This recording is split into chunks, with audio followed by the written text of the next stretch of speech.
most holy name of Allah,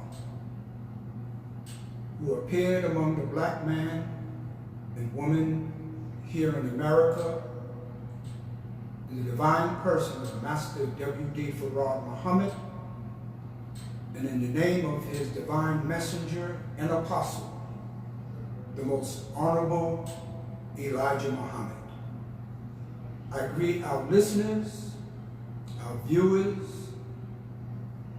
on the East Coast, the West Coast, the South, and the North, in the greeting words of the Nation of Islam that was taught to us by the Honorable Elijah Muhammad. Once again, Assalamu alaikum. Brothers and sisters, welcome, welcome. Today, whatever time zone that you are living in, to the Nation of Islam, Muhammad Temples of Islam United Sunday Lectures. My name is Brother Minister Abdul Haq Muhammad. I'm a member of the Nation of Islam and your brother, and I'm sure I'm a friend of yours. We, every Sunday, bring you Muhammad's Temple of Islam Sunday Lectures to give you what we have been taught by the Honorable Elijah Muhammad. This is 2025. And the teachings of the Honorable Elijah Muhammad is here to stay. I give greetings and peace and blessings to all our brothers and sisters who are members of the Nation of Islam.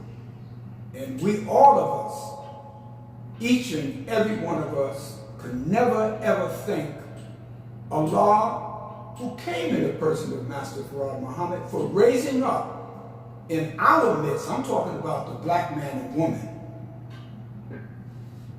for raising up a leader, a teacher, and a guide, a man who met with God, the most honorable Elijah Muhammad. And if we lived 1,000 years, we could never ever thank Allah enough for this great man that was among us for over 40 years.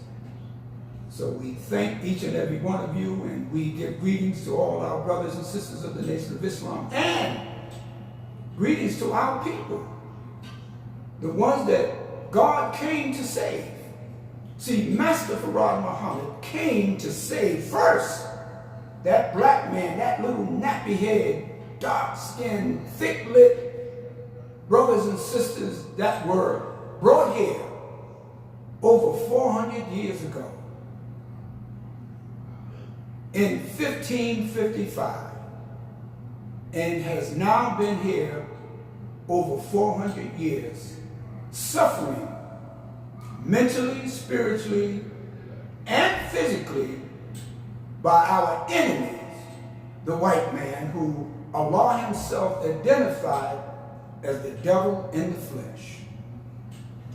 So before we get into the subject that I have today, brothers and sisters, and I want you to listen carefully, we always open up our meetings in prayer. So I want you to join me in the Muslim opening prayer. And we extend our hands like this, and we slightly bow our heads. Follow me in silence.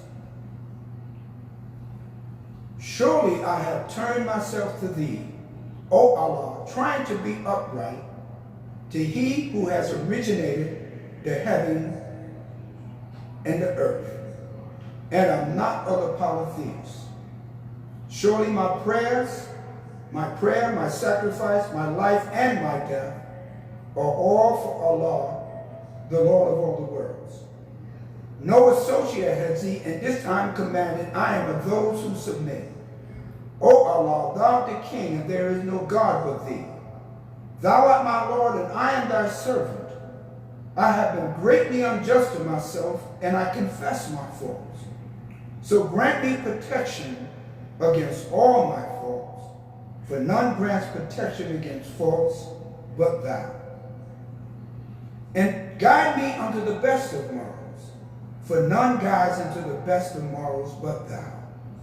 And turn away from me the evil and the indecent morals, for none can turn away the evil and indecent morals but thou. And O Allah, make Muhammad successful, and the followers of Muhammad successful, here in the wilderness of North America, as thou didst make Abraham and the followers of Abraham successful, for surely thou art praised and magnified. And O Allah, bless Muhammad and the followers of Muhammad here in the wilderness of North America, as thou did bless Abraham and the followers of Abraham, for surely thou art praised and magnified. Ameen. Brothers and sisters, once again, thank you for joining us today for Muhammad's Temple of Islam United Sunday lecture.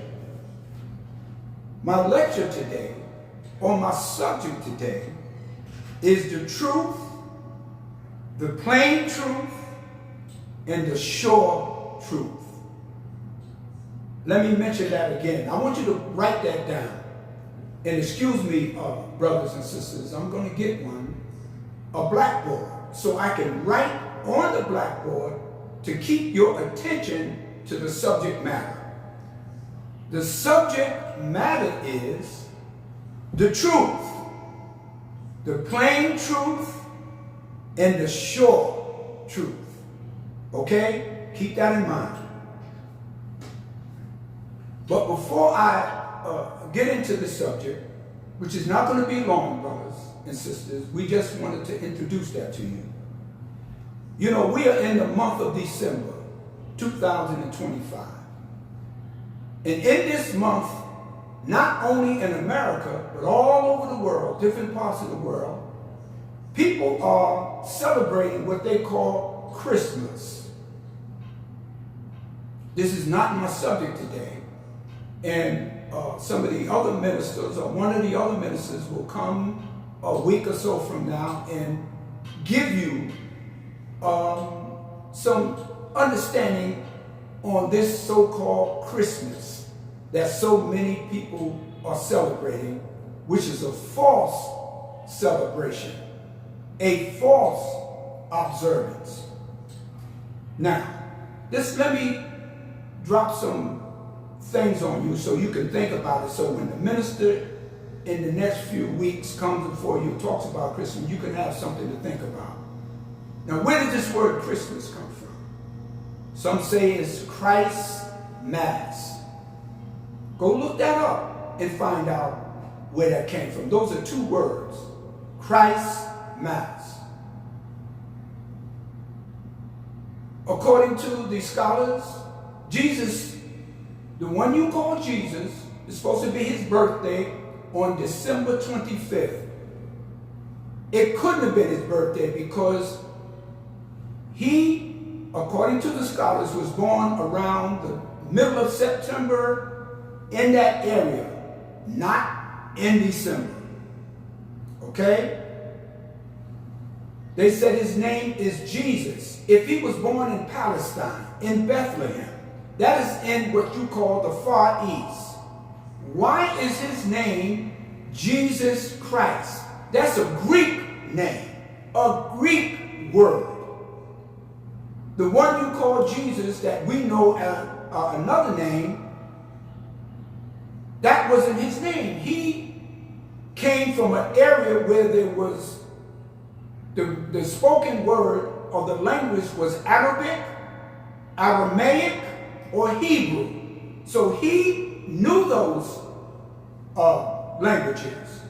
So why is his name Jesus Christ, which is a Greek word? Why do you have a Christmas tree? What is a Christmas tree about? With little tinsel balls, little lights. Why do you put gifts under the tree? Where does Santa Claus come from? The man you call Jesus had no identity with Santa Claus. Okay? Why in this month there's so much drinking, snorting of cocaine? There's all kinds of commercialism going on. And Santa Claus is more popular than the man you're supposed to be worshiping, the man you call Jesus. Where does the holly wreath come from? Where does all of this fit into what you call Christmas? Those are some things to think about, brothers and sisters, and we're talking about the truth. Now, let me get into my subject. The truth, the plain truth, and the sure truth. And the reason why we're talking about the truth, because we live in a time today when there's so much confusion. There's so much information that's being given that people don't know the truth from a lie and a lie from the truth. We were always taught that. I came in the nation in the early 50s, and the Honorable Elijah Muhammad would always tell us, he said, there will come a time you wouldn't know the truth from a lie and a lie from the truth. He said you would think your enemies are your friends, and your friends are your enemies. That is the things that will be happening as he told us in the future. We are at that time.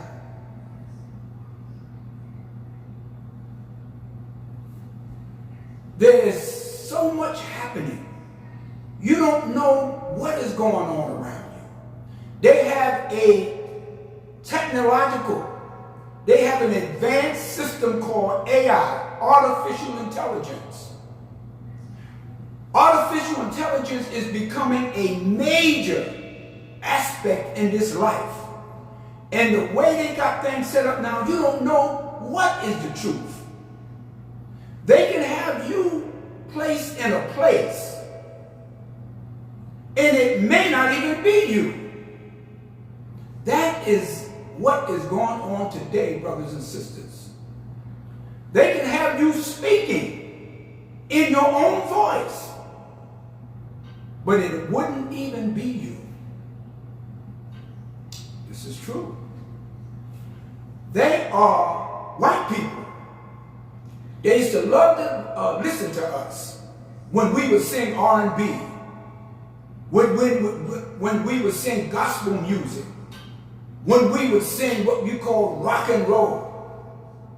They would listen to us. They would promote us. They would get us to make records and albums and CDs and DVDs. They don't even need that anymore. They have AI. And in that AI, they can have a system of black people singing, and it won't even be us. It would look like us. It would sound like us. Okay? But it wouldn't be us. See, that's why you have to know the truth.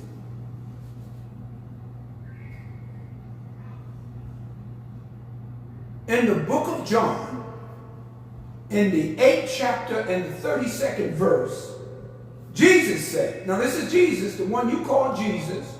We know him in his original name, Isa ibn Yusuf.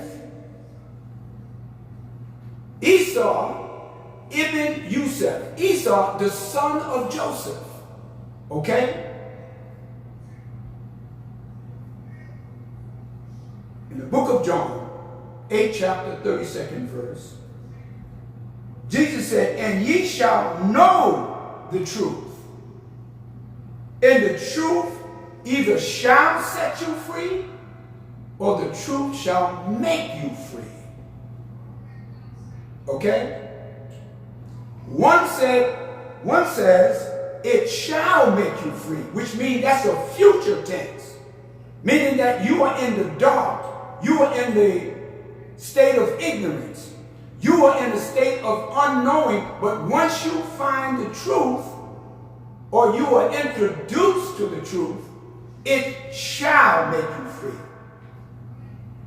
Another part of that book, in the book of John, it says, it will set you free. If something is to set you free, that means you're a captive. You're enslaved. You're in prison. You're subject to someone else's authority, and you must be set free. Okay? We have laid that out. We hope you understand that. You have all kinds of instruments on the internet. You have Instagram. You have Twitter.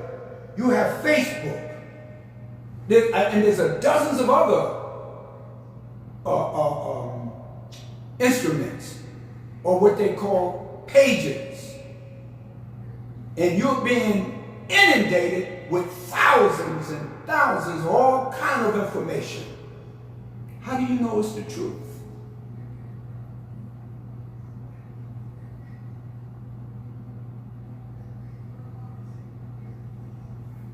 How do you know it's the truth?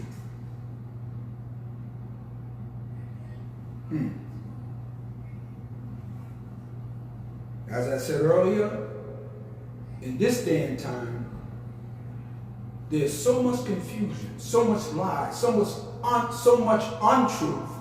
You don't know who's your friend. Mr. Muhammad told us that there'll be a point where even in your household, even in your own household, among your family, and this is why the Quran tells us that your trials, you will be tried with things of material. You'll be tried with all kinds of things that will come to you in different areas, maybe on your job, in the street, in your organization, and right in your family. Your enemy might be right there. Now, I'm not introducing you to look at your children, your wife. I'm just telling you what the book says. I'm telling you what the Holy Quran teaches us, and the Honorable Elijah Muhammad referred to that. But how do you know the truth when you hear it?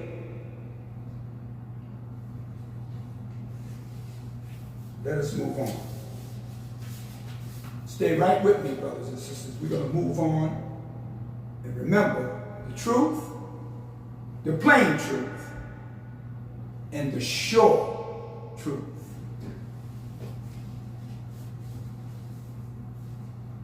But how do you know it's the truth when you hear it? How do you know it's the truth when it's presented to you?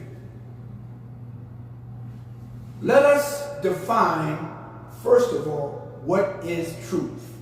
According to the Webster Dictionary, according to its well-known definition, truth is facts based on reality. I'll say that again. Truth is facts based on reality. Now, what is a fact? A fact is something that can be proven mathematically and scientifically. Now, what do you mean? What do I mean by that? A fact that can be proven mathematically. Let's take the simple example. 1 and 1, I don't care how you toss it, how you turn it upside down, 1 and 1 always going to be 2. I don't care if you say it in Arabic, in Russian, in Mandarin, which is a Chinese language. I don't care if you say it in Spanish. Uno, dos, uno is always going to be 2. Regardless how you say it.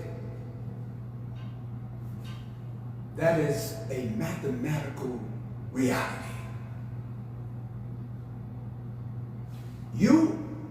This is another fact. We all have veins in our bodies. And the vein in your body is where your blood circulates, where your blood moves from one part of your body to the other. That blood, it is not red. I don't know how many of you know that. Blood is not red. It's kind of a blue, kind of aqua color.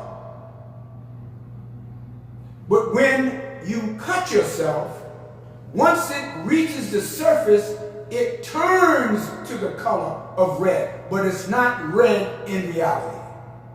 That's a fact. That's a scientific, biological, physiological fact. Now, those are just two examples.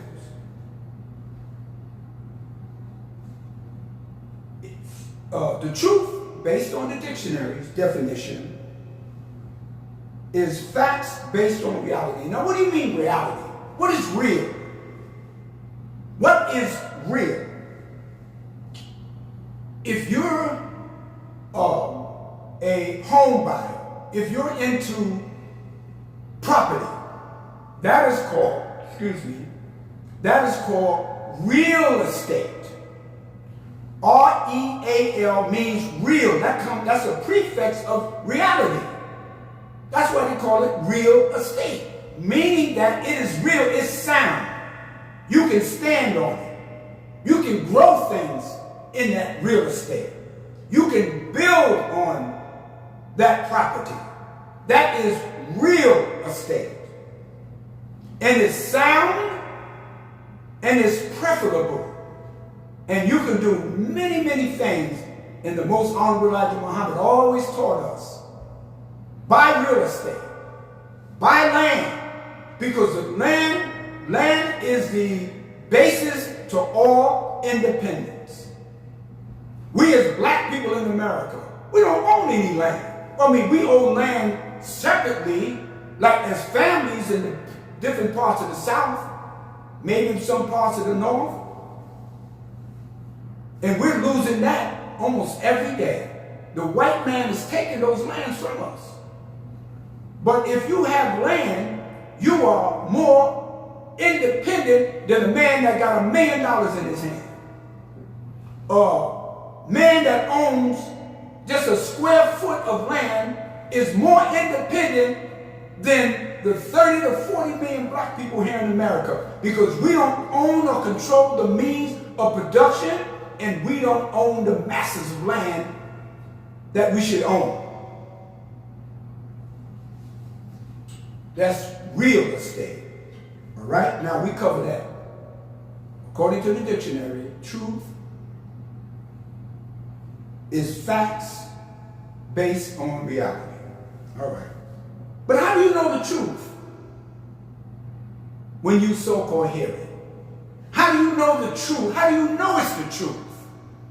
You know, in the world of entertainment, they got a person that's called a magician.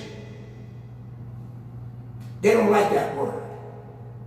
You had a cat named Houdini. You had another dude named David Copperfield. They were considered magicians, but they don't consider themselves that. They call themselves illusionists. What is an illusion? An illusion is something that is in front of you, but it's not real. It is not the truth. It's an illusion. It makes you believe something that's there that's not. You saw the magician, he cuts the woman in half. She's in a box, and he takes the saw and he cuts her in half. That's his assistant. And you see the box separates, and her head is at one level, and then her legs is at another level. That's an illusion. That's done through mirrors. Then you have one of the magicians. He brings a 10-ton elephant onto the stage, and by the waving of a wand, he'll bring a curtain over the elephant, and then quickly move the curtain, and the elephant is no longer there. That's an illusion. So how do you know the truth? How do you know it's not an illusion?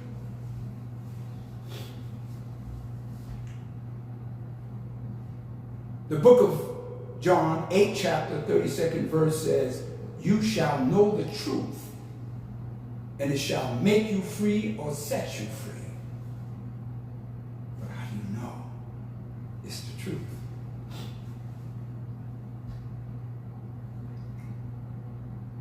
Back, I think it was around in the 90s, the early 90s, or could have been 89, 90. I was on 125th Street. I'm from New York City, born and raised. I was selling the Final Call newspaper. It was either a spring day or a summer day. I'm not sure. But I know it was very warm out there. 125th Street in Harlem is the main place that everybody goes to. It has stores. I mean, that's where Malcolm taught. That's where the Honorable Elijah Muhammad set up many of his businesses right there in Harlem. We had businesses all over the place. But on 125th Street is the main drag. It might be another street in Philly called South Street. It might be in Chicago, it might be called the South Side. You know, wherever, St. Louis, it might be called something else. But in Harlem, Black Harlem, 125th Street was the main place to be. So that day, you had, we, the members of the Nation of Islam, we were on one corner. The Black Hebrew Israelites was on another corner. Dr. York's group, the Ansar Allah, was on another corner. Jehovah's Witness was on another corner. The Black Nationalists was on another corner. I mean, you had all kind of people out there that day. And there was a young sister and her child walked up to me. And she said, brother, and she was very sincere. She said, brother, I see all of these people and everyone's saying that they got the truth. She said, how do I know what's real? What's the truth? She said, because I'm confused and all of these people are out here. And that was the first time I ever been confronted with a question like that. And I paused. I thought for a minute. Because I wanted to give her the right answer. Now, I could have said, we got the truth. Join the Nation of Islam. Because our truth is better than the truth, or what they're teaching is falsehood. But I didn't say that. But I said to her, I said, I understand, sister. And I sympathize with your feelings. So I said, how you know the truth is, seek and you shall find. Knock and a door of truth will be open unto you. That's what I told her. Like I said, I could have told her that we had the truth and all these other people were frauds. But I didn't do that. I was wise enough to know not to do that. And you know what she said? She said, thank you, brother. Give me one of those papers. And I told her as she left, continue to seek the truth. And when you seek the truth, and when you hear it, as long as you seek it, you will know it is the truth. All praises are due to Allah. So brothers and sisters, we must continue to seek the truth.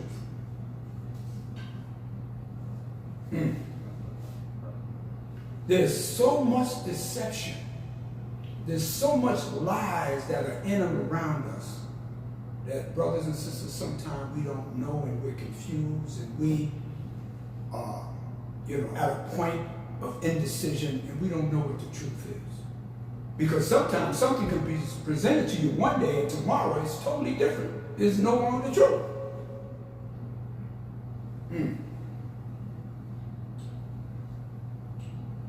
The Honorable Elijah Muhammad, in his early mission, they used to style him as a hate teacher. I remember the interview that was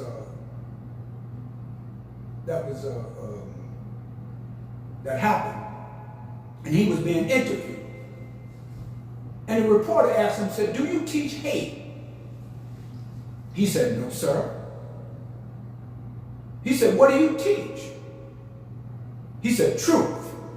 I mean, the way it was said, it was so profound. He didn't, like, the messenger didn't go into all of this, descriptions and everything in details. The man asked him, "Do you teach hate?" He said, "No." He said, "What do you teach?" He said, "Truth." He was letting him know that he taught what God had taught him.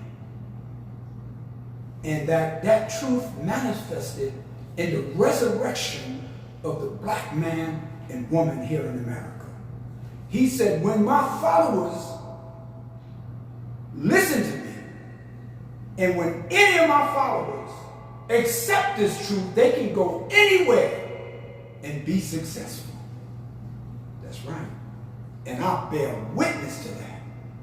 Everywhere that I went, and I carried the truth and retained and obtained and embraced that truth.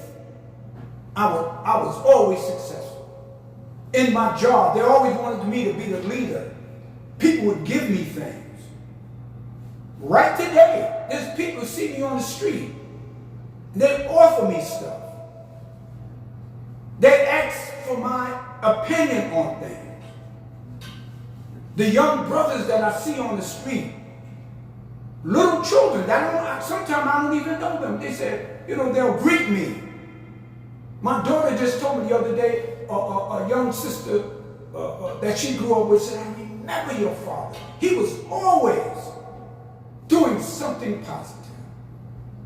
This is the truth. Remember our subject, brothers and sisters. The truth, the plain truth, and the sure truth.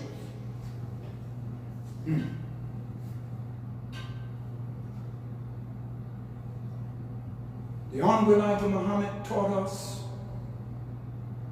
of a man by the name of Yaqub.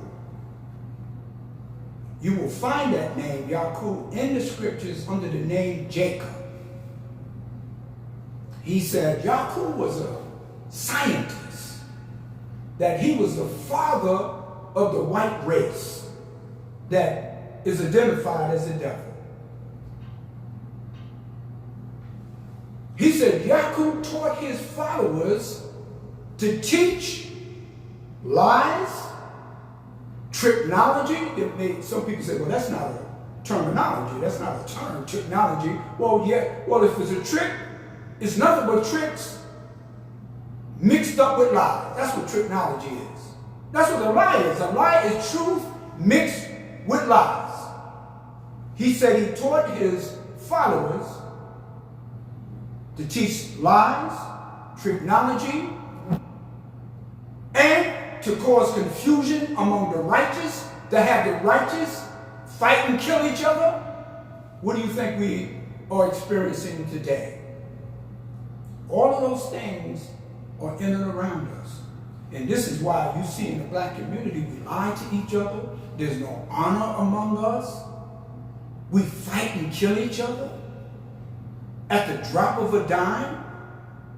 All I hear all the time in the streets, brothers and sisters, I killed that so-and-so. I don't like her. And I'm going to get back at this dude, because you are living the mind of Yaqub.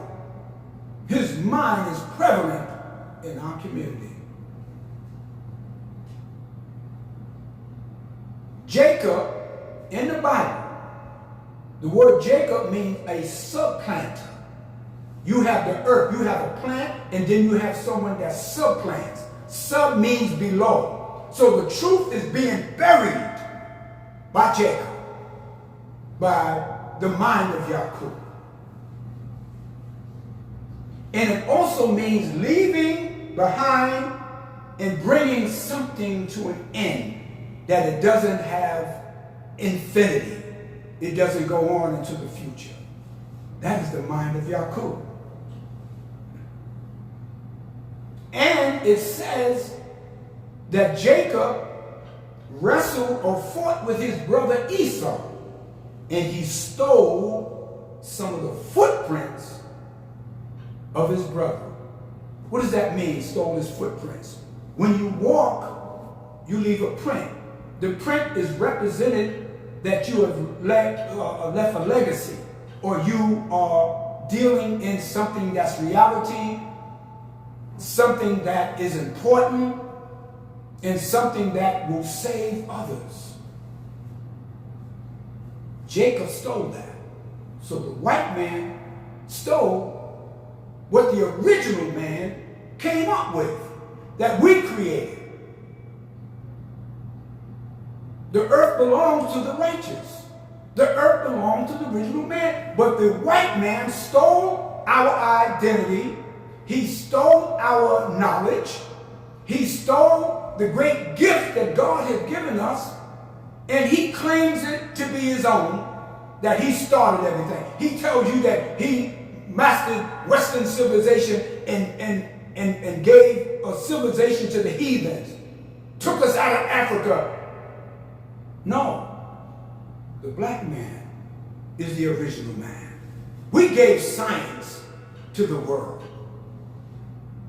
The word algebra is an Arabic word, started by a man named Algebra. Algebra means the reuniting of the broken parts. The science of geology, the science of trigonometry, the science of cosmology. The black man knew that. He knew how to chart the stars. He knew the heavens and all the things that the earth produced. And the white man claims that because he's Jacob. He has the mind of Yaqub. Now, we're moving right along, brothers and sisters.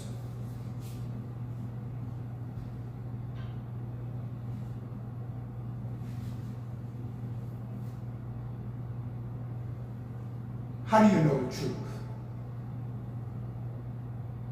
How do you know the truth? The white man takes the truth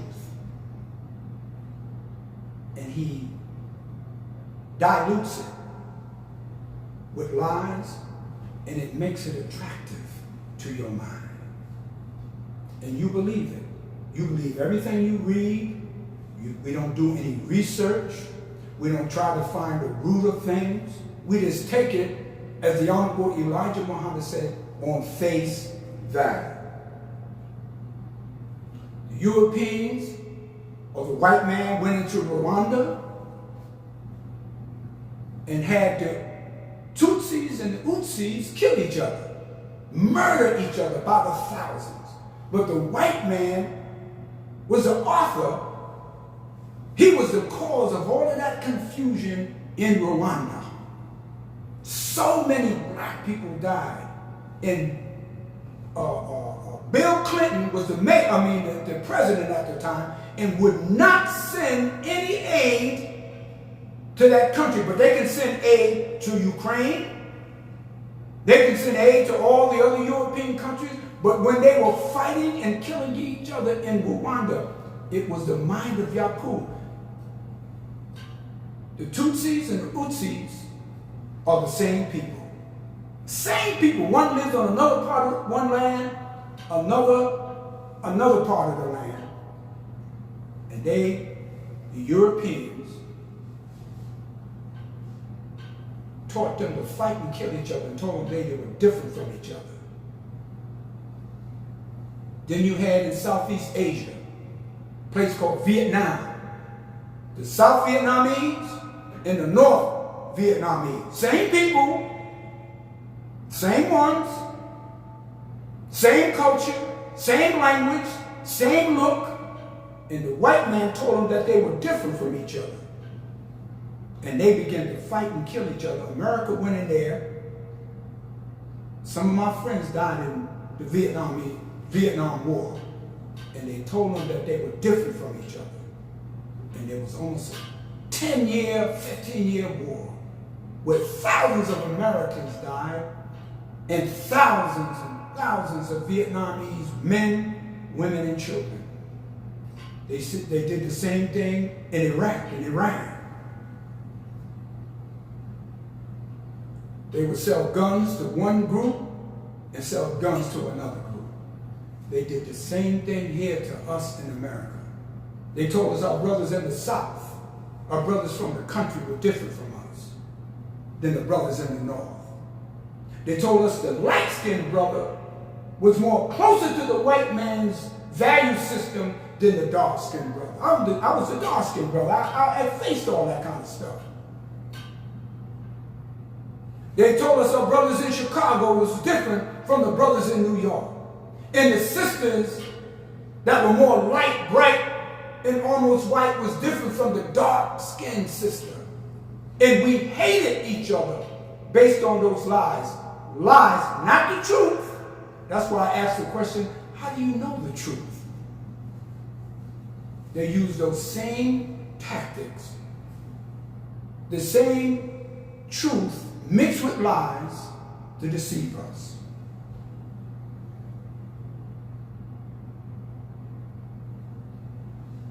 In the Holy Quran, in Surah 7, verse 17, to let you know how the Quran points out things to us. Talking about the devil and how he uses the lie mixed with truth.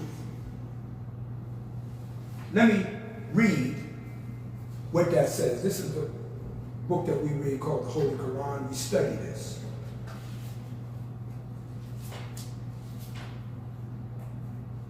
This is how the mind of Yaqub, we call it the devil. The devil's opposition to man. Okay? It is called Surah Al-Araf. Then I shall certainly come upon them from before them and from behind them. This is the move. This is the way that the devil comes among you with untruth. He said, then I shall certainly mean definitely, come among them, before them and behind them, and from their right and from their left. Meaning that he will come from all angles, from your television, from your books, from the classroom that your children are in, from the foods that you eat. He will come from every angle. And he said, and thou will not find most of them thankful. They will deceive us from all angles, and then once we eat that, consume that, believe that untruth, we won't even be thankful to God at all. We will curse God. And that's why we're here really celebrating this so-called Christmas. You are really cursing God, because God has no affairs in that thing that you call Christmas that you will hear about in a week or so. Yes, this is in the Quran, how the devil will come among us from all angles.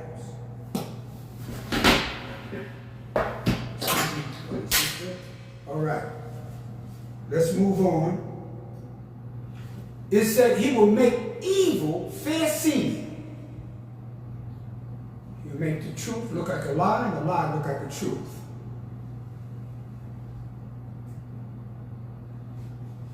Let me give you another example coming from the Bible. We believe in the Bible. We study the Bible, but we believe that the Bible has been tampered with. We're going to tell you some of the truth that we find in the Bible that was directed to us by the most honorable Elijah Muhammad. In the book of Mark, 8th chapter, 22nd verse, Jesus is talking to a man, a blind man, and they're walking. This is in the 8th chapter of Mark. He asked the man, how do you see men?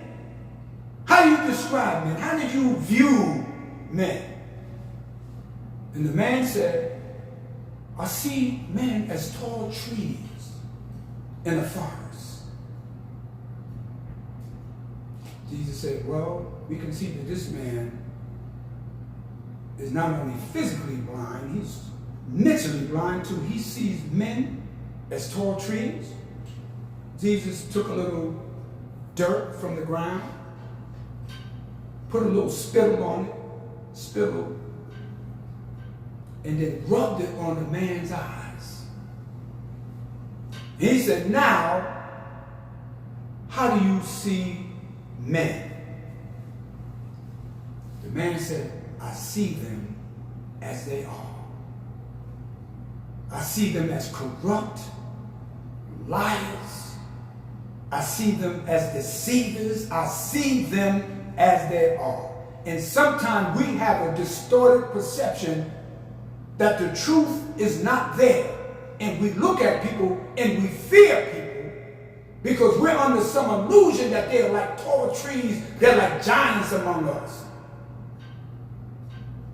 That truth, that dirt, that spittle that Jesus put on the man's eyes was nothing but the truth.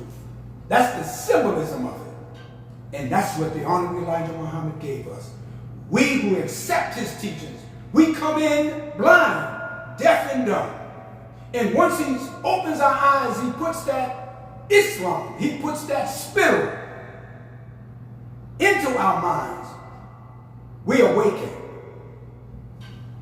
And we can see men, we can see women, and we can see this government as they are. The reality and the truth has come to us.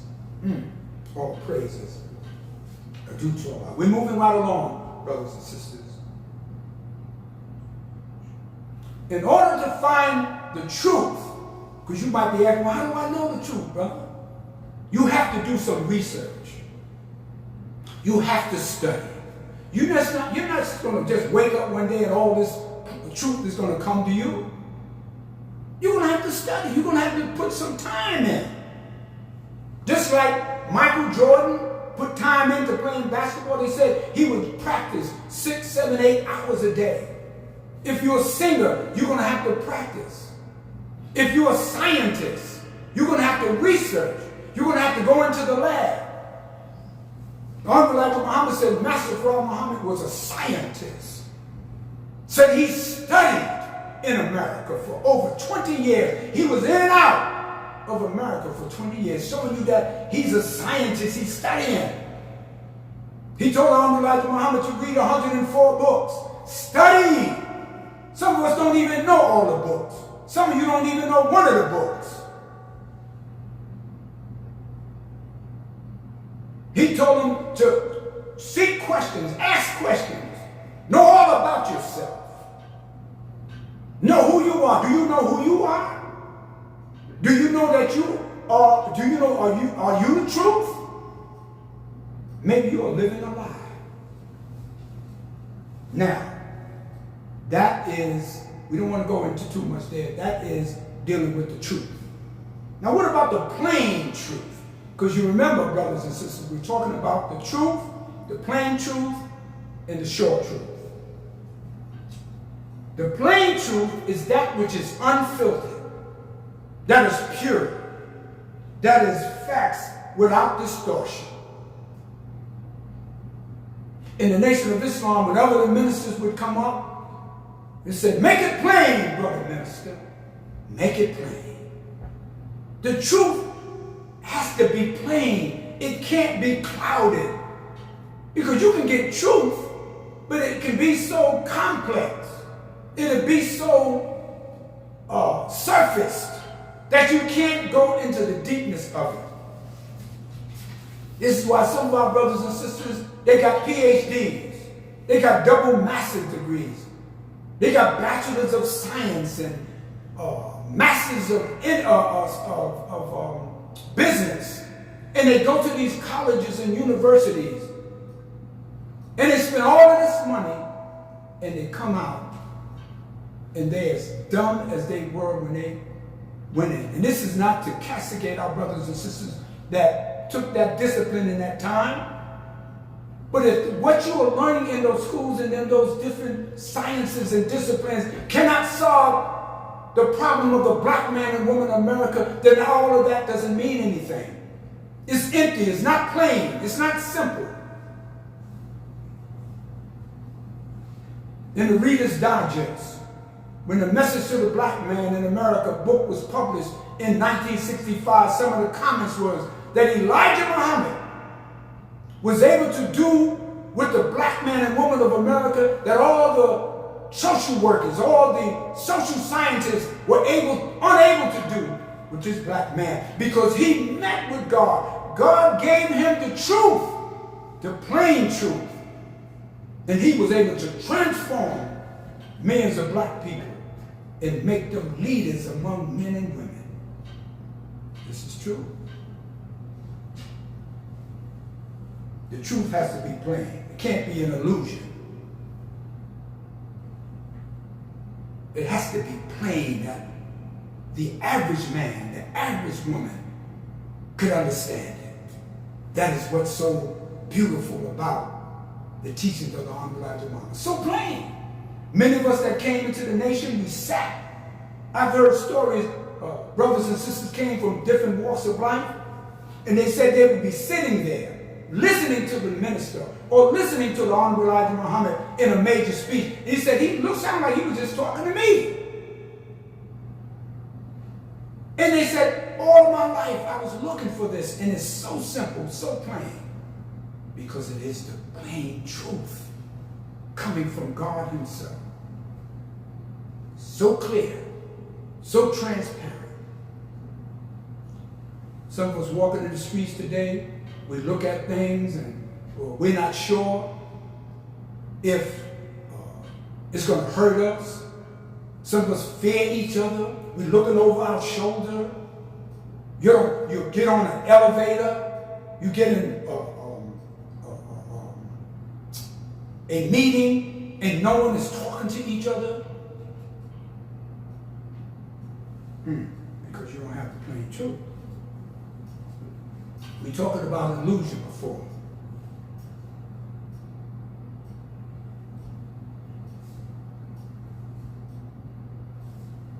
You ever heard the story about the game that people play? I know New York City was famous for it. Downtown Brooklyn, New York, on 125th Street.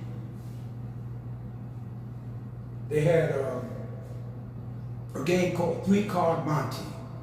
You heard that before? The guy has 3 cards, 3 playing cards. He has maybe a red card and 2 black. And he's shifting the cards from one part of the table to the other. I've seen cats play this here, man. It's masters.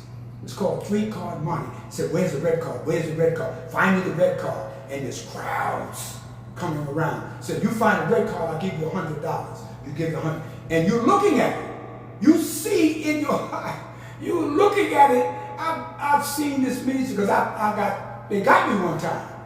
Yeah, I must admit, they got me.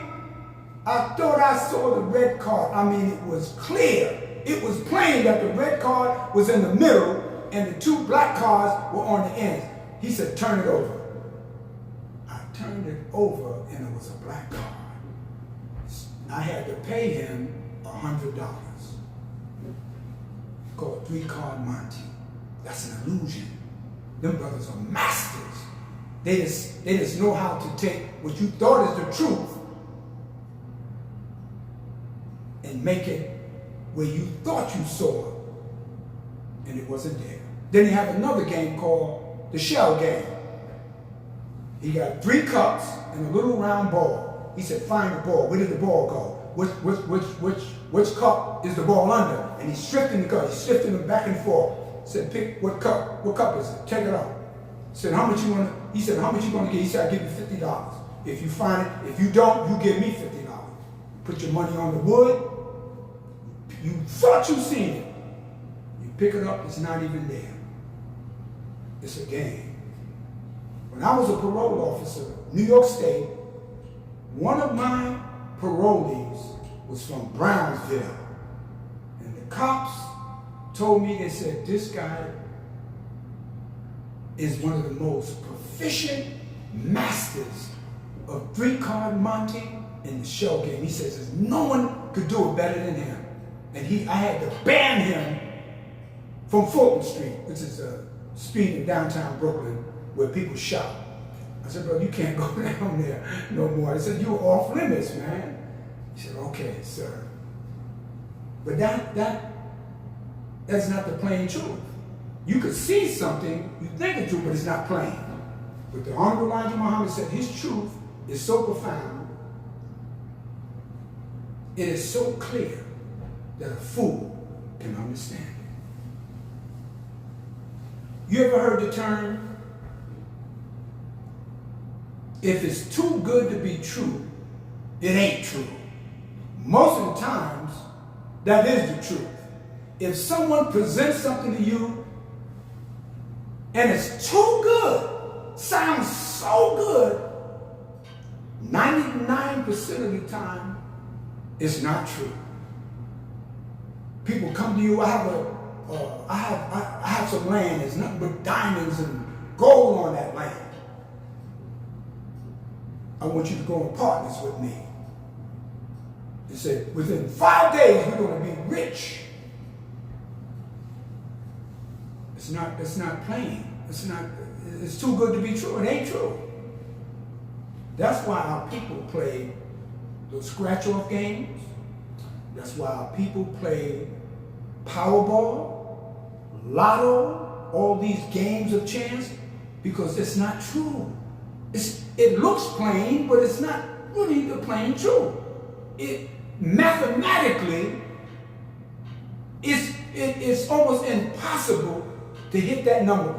Somehow, some way, one person may get it after a month or two, but the state would have made so much money that they got their money back what they gave you.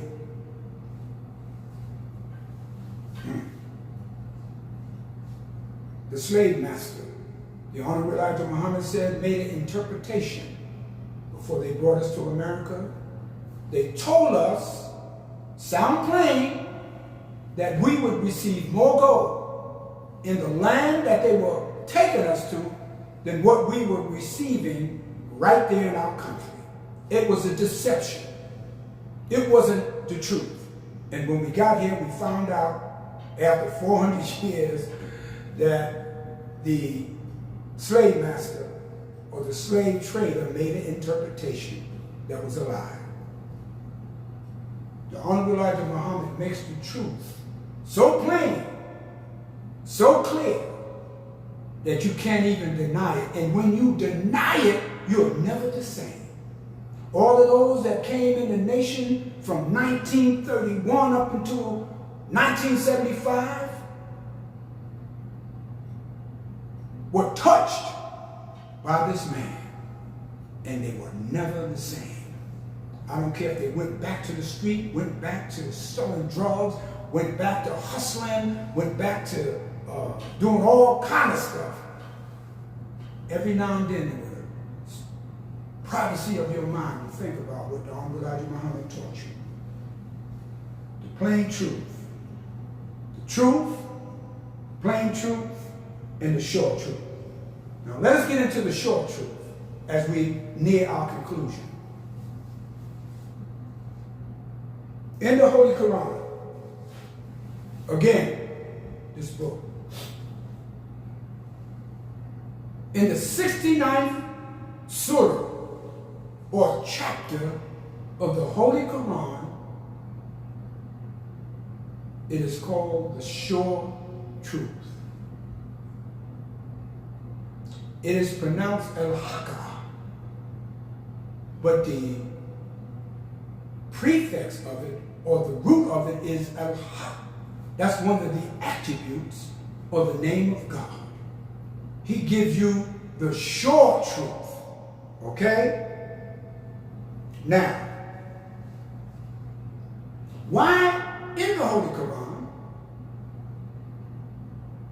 you have to put, or God puts a prefix or an addendum on the front of the word truth. Doesn't the truth supposed to stand on its own? Why do you have to say the sure truth? That's like in our lessons. Elijah Muhammad answered the question that Master Farah Muhammad asked him about how many Muslims are there in North America. He said not all of them are righteous. But then he says that they are righteous Muslims. Isn't a Muslim righteous? Not necessarily. You can be born Muslim, meaning that you are born in the nature, in that which God created, but you don't necessarily have to be righteous. Why is the word sure put in front of the word truth in the Holy Quran? My name is Abdul Haq, the servant of the truth. It is in the Holy Quran, the 69th chapter of the Holy Quran.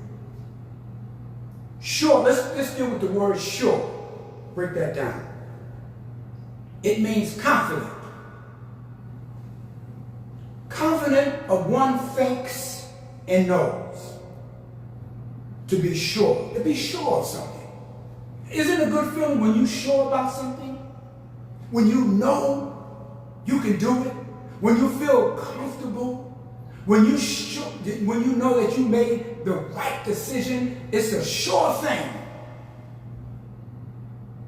See, in the world of the white man, in the world that you find yourself in the street, things are not sure. You're always apprehensive.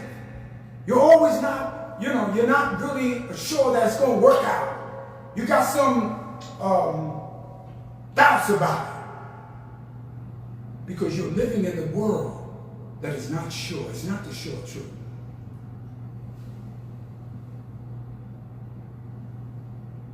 Sure means without doubt. Something that's certain and reliable. Something that's certain and reliable produces results. This is why when you plant, if you're a farmer, you got to know what time of the year to plant something. You got to know when the harvest comes. You got to know what seeds to put into the earth. You have to be sure. And that's based on your research. It's based on the knowledge that you have of farming and pharmacology. You got to know. When you accept the truth, you have to study. The Honorable Elijah Muhammad will always tell us, don't take what I'm saying. Look at it. Turn it over. Question me. He would always tell his ministers to question me. Don't say, yes, sir, that's right there, Holy Apostle. He said one time, one of the ministers told me, he banged on the table in his house during the labors meeting. He said, how do you know it's the truth? Because he's questioning. He's trying to find out if these men are just saying, yes, sir. And we shouldn't do that all the time, brother. I don't do that no more. If I'm listening to a brother and I don't necessarily believe everything, I'm not going to say no, yes, sir. Either I'm going to ask him why he says it, or I'm going to be quiet and go research it and come back. And I want you to do the same thing to me. Don't take everything I said. This is why in our lessons, it says that the black man who have no knowledge of himself, takes things on face value, what's before them. All right, let's get we were able to say the sure truth. What sure means. Sure is an adverb. It qualifies something. So the truth, when you say sure truth, you're qualifying the truth because it's coming from God and it's to heal you and make you whole and make you able to see those things around you. And you're not confused. All right. The sure truth.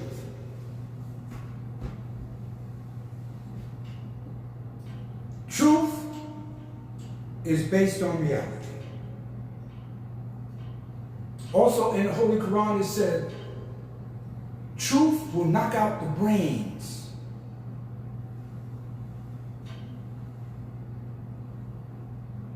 of that which is not true. Knock out his brains. Truth has brains. No, the truth will knock falsehood. The truth will knock out the falsehood. Knock out the brains of falsehood. Excuse me. Now, falsehood has brains. Brain is what we have in our head that makes us think and dream. But here's the truth. It's going to knock out the brains of falsehood. Okay? Letting you know this is a human factor here. It's not talking about something that's, spooky and, some kind of an illusion, some kind of thing that's floating in the sky. Truth will knock out the brains of falsehood.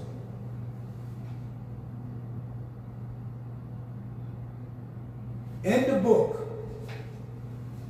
Our Savior Has Arrived. Before we do that, I want to read from the Holy Quran on the 69th chapter called The Sure Truth.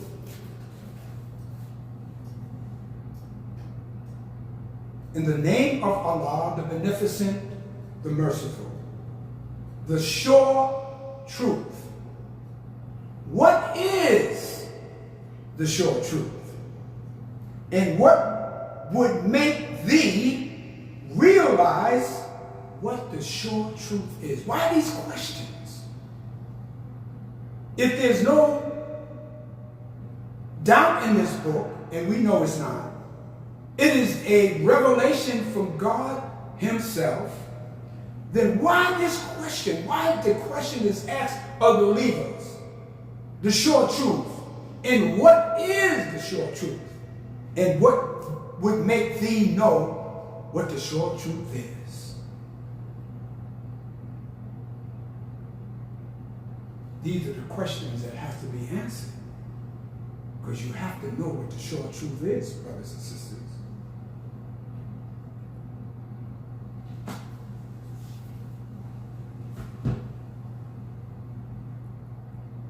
In the book, Our Savior Has Arrived, and I want you to study what I just read from the Holy Quran. What is the truth?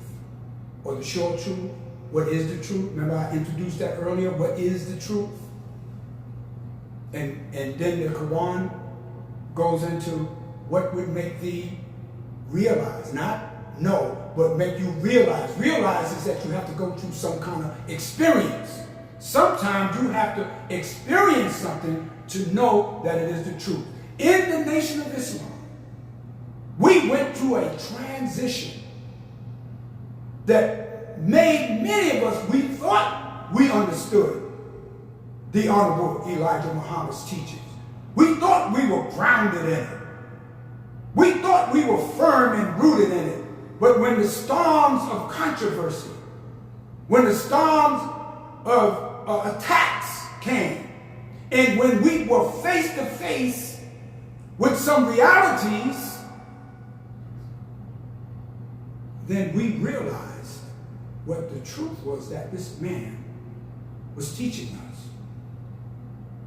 That's why you have to go through trials, brothers and sisters.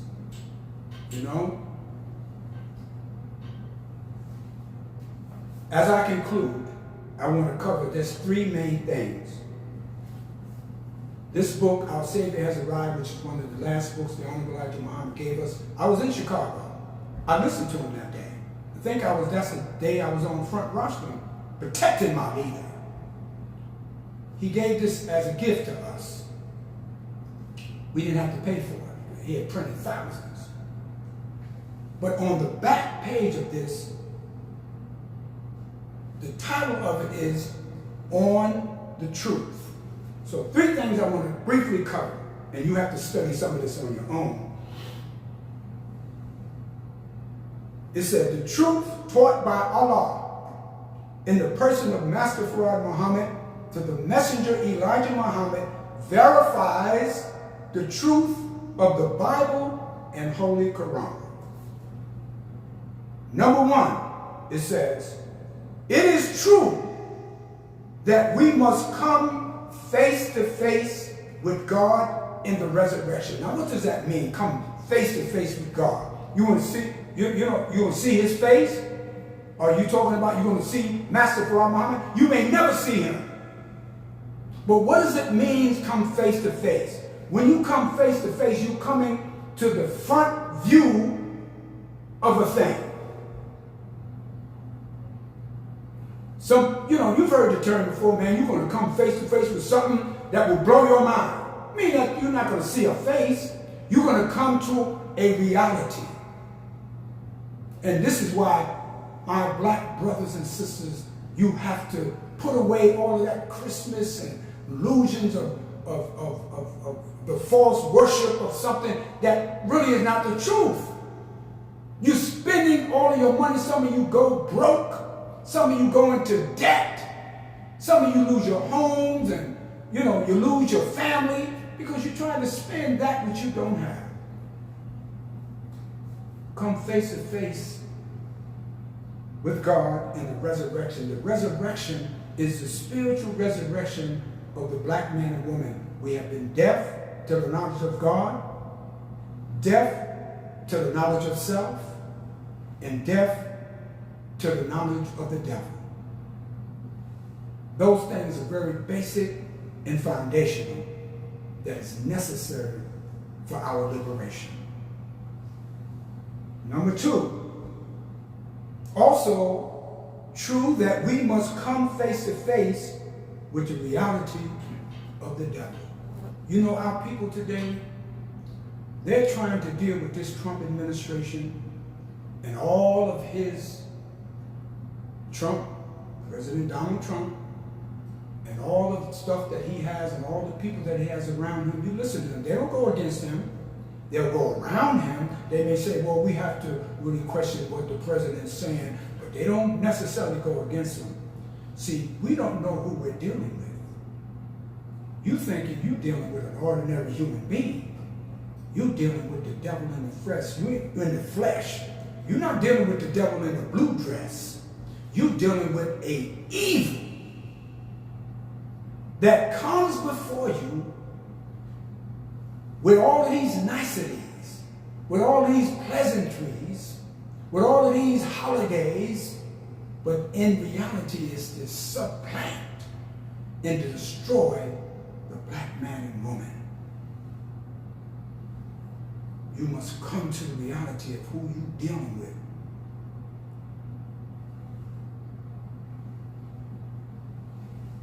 And the third one was found in the number 10 of On the Truth from the back cover, or the back page of the back cover of Our Savior Has Arrived, number 10. It is true, according to the scriptures of both the Holy Quran and Bible, that God would, on finding the lost found members of the original people of the earth, the black man and woman,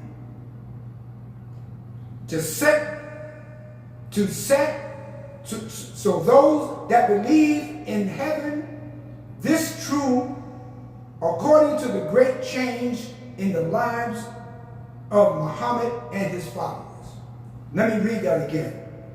It is true, according to the scriptures of both the Holy Quran and the Bible, that God would, on finding the lost members, he would set us in heaven at once. That is true. There's about 14 different truths in here.